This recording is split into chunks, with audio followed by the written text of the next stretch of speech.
Oh, hey. So I don't know about you, but before I went vegan, I used to love a good barbecue sandwich. And so I was in Whole Foods and I came across this jackfruit. So eventually I do plan on learning how to make this myself from scratch, but for now, I just want to taste it and see what it's all about. So I picked this up. I'm gonna make a sandwich out of it and I'm gonna give my honest review.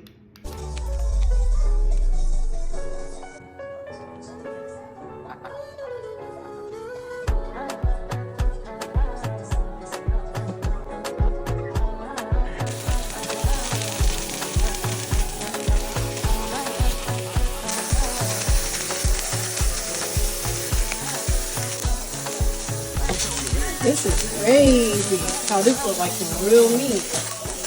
This is a jackfruit.